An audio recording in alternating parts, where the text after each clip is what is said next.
அண்மை செய்தியாக பார்த்து கொண்டிருக்கிறோம். கருங்குளத்தைச் சேர்ந்த மக்கள் இரண்டாவது நாளாக மலைக்குன்றில் காத்திருக்கிறார்கள்.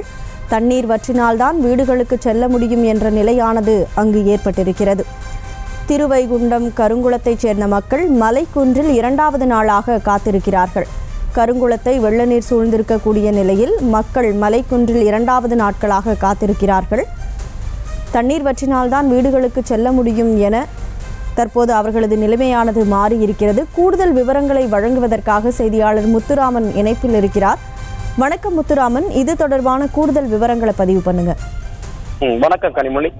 தூத்துக்குடி மாவட்டம் கருங்குளத்தை சேர்ந்த மக்கள் அதாவது இந்த மலைக்குன்றில் மேறி தவித்துக் கொண்டிருக்கிற ஒரு அவல நிலை. கருங்குளம் வெள்ள நீர் சூழ்ந்த நிலையில் மலைக்குன்றில் மக்கள் தஞ்சம் அடைந்துள்ளனர். 2 நாட்களாக உணவு தண்ணீரின்றி உதவிக்கு காத்திருப்பதாக கருங்குளம் மக்கள் வேதனை. தண்ணீர் வற்றினால்தான் வீடுகளுக்கு செல்ல முடியும் என கருங்குளம் மக்கள் வேதனையுடன் கூறுகின்றனர். மலையில் தஞ்சம் அடைந்துள்ள கருங்குளம் மக்களுக்கு உதவ இப்பொழுதுதான் ராணுவம் உதவிக்கு வந்துள்ளது குறிப்பிடத்தக்கது. கனிமொழி, செய்திகளை உடனுக்குடனும் துல்லியமாகவும் தெரிந்து கொள்ள சப்ஸ்கிரைப் பண்ணுங்க.